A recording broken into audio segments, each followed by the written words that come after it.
دجال کے بارے میں بہت سارے حدیث ہیں، لیکن ایک حدیث میں ہمیں دجال کی ایگزیکٹ لوکیشن کے بارے میں بہت سارے ہنٹس دیے گئے ہیں، اور یہ حدیث ہم سب نے بار بار سنی ہوئی ہے کہ ایک دن بھری محفل میں رسول اللہ صلی اللہ علیہ وسلم کے پاس ایک عیسائی آیا اور اس نے اسلام قبول کر کے اپنا واقعہ سنایا کہ میں اور کچھ لوگ عرب سے مشرق کی طرف روانہ ہوئے، ہم ابھی راستے میں ہی تھے کہ اچانک سمندر کا موسم بدل گیا اور ہماری کشتی اپنے راستے سے بھٹک گئی۔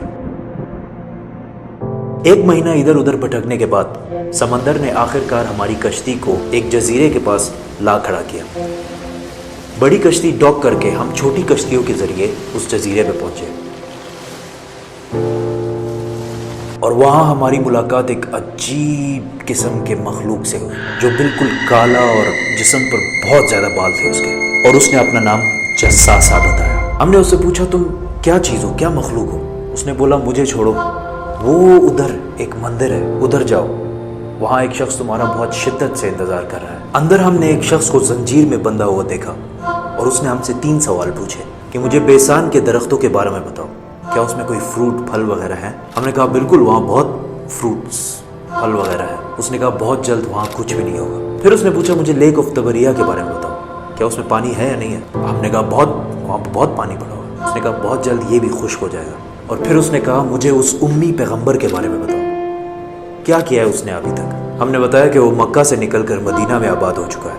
اس نے کہا کیا واقعی وہ یثرب مدینہ آ چکا ہے؟ یہ کہتے ہی اس نے کہا کہ اب میں بتاتا ہوں کہ میں کون ہوں۔ میں ہوں دجال، اور بہت جلد میں اپنی قید سے آزاد ہو جاؤں گا اور تمام علاقوں میں جاؤں گا سوائے مدینہ یعنی یثرب کے۔ رسول اللہ صلی اللہ علیہ وسلم نے تمام لوگوں کو مخاطب کر کے کہا اے لوگو، یہ ہے یثرب مدینہ۔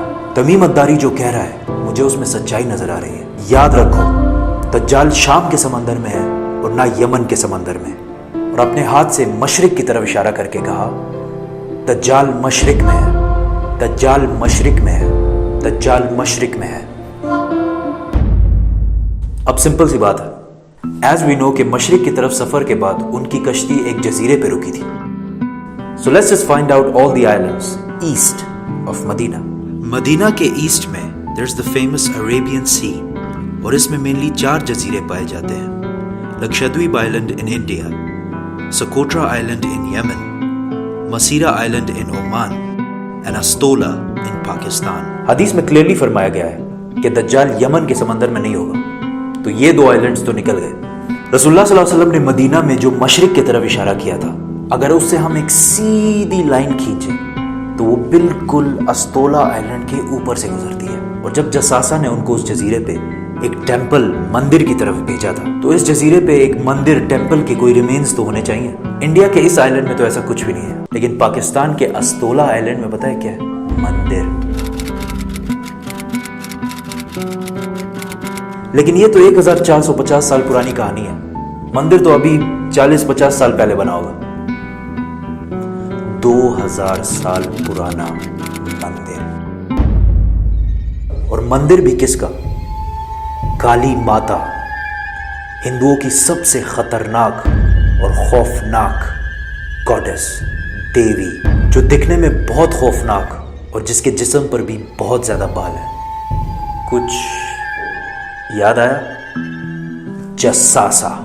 ان صحابیوں نے جس عجیب سے مخلوق کی بات کی تھی وہ بالکل ہندوؤں کے اس بھگوان سے ملتا جلتا ہے۔ لیکن اگر آج آپ استولا آئلینڈ جائے تو آپ کو دجال نہیں ملے گا۔ وہ آزاد ہوا ہے یا نہیں یہ تو نہیں پتا، لیکن یہ جو جساسا ہے اس کو غور سے دیکھیں۔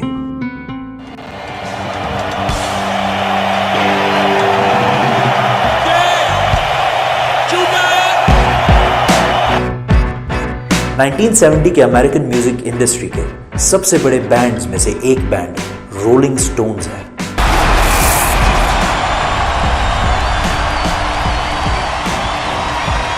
جس نے اپنا یہ لوگو ہندو گاڈس کالی ماتا سے انسپائر ہو کے بنایا، اور یہ لوگو پچھلے صدی کے سب سے مشہور لوگوز میں سے ایک ہے، اور رولنگ سٹونز بینڈ کو one of the greatest of all time مانا جاتا ہے۔